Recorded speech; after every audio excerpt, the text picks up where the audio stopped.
Hey everybody, and Tony here with a review of Richard Strauss's Salome with Jeffrey Tate on the podium, which I saw at the Deutsche Oper Berlin. And this was also the same production of Salome that I saw 11 months ago. Tonight's Salome was Manuela Uhl, who is a soprano I've been seeing a lot at the Deutsche Oper Berlin, mostly specializing in a lot of the spinto soprano repertoire. She did an amazing job in terms of her theatricality and in terms of the way she was singing this role. In terms of her acting, I really loved how she manages to evoke such youthfulness, mischievousness, and a sense of frailty to this character.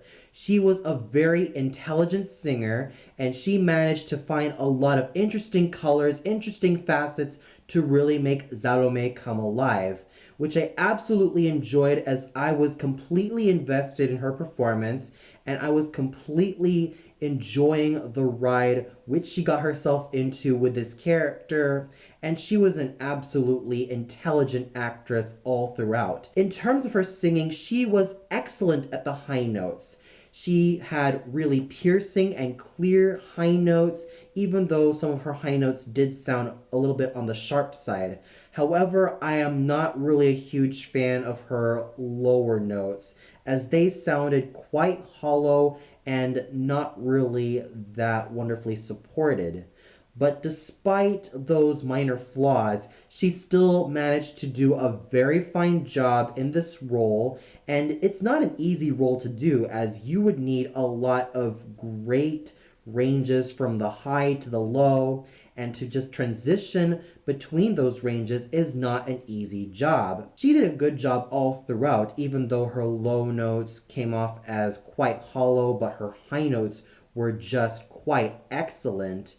But if there's one thing I still have to give credit to in terms of Manuela Uhl's Salome, it is her consummate acting and her intelligent approach to this character. Jon Lundgren was a superb Johanna Ann, and I've been following this gentleman for quite some time as he specialized in a lot of the roles from both the dramatic baritone and Heldenbariton repertoire.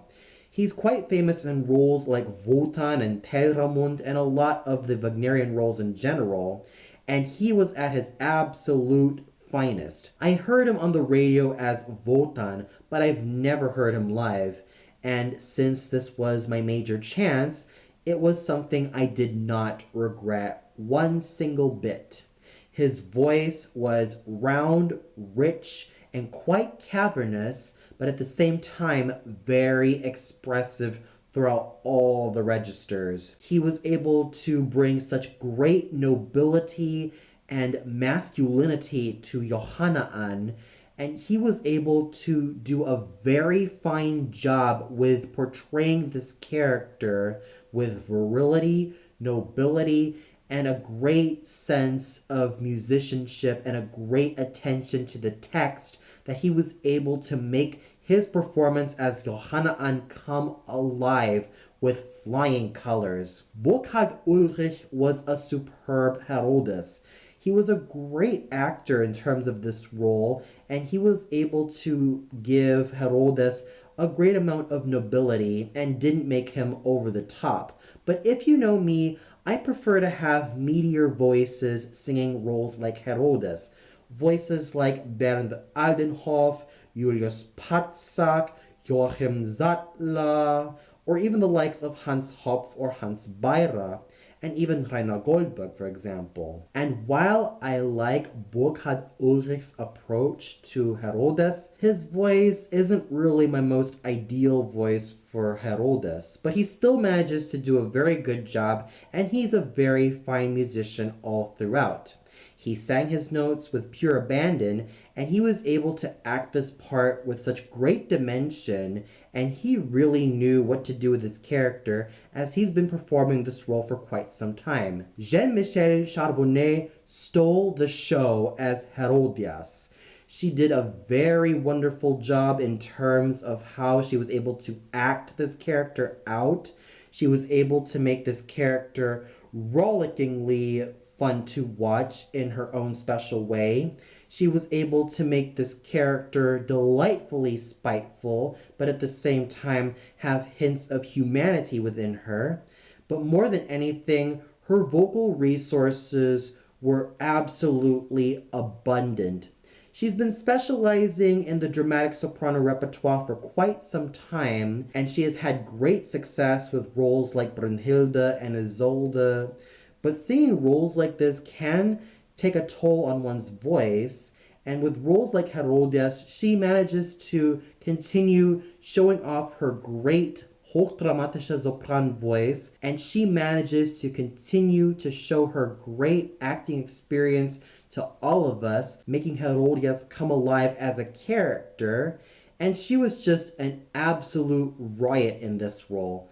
I can definitely tell that she had a rollickingly wonderful time, and with that said, she was just absolutely a blast in this particular role. She managed to have such a fine sense of what she was doing with this character, but more than anything, her vocal resources helped with her dark and finely tuned hochdramatische Sopran voice really made this character come alive.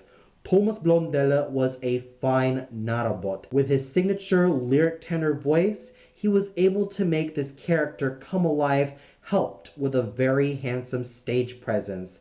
Annika Schlicht was a gorgeous page boy, as she was able to sing this role with such lush tones, and she had a very fine stage presence. The five Jews were also an absolute riot. We have Paul Kaufman's superb character tenor voice, Andrew Dickinson's fine light lyric tenor voice, Gideon Poppa's gorgeous light lyric tenor voice, as he's also sung the small part of the slave, Clemens Biba's fine tenor voice, and Andrew Harris's gorgeous and plush basso voice.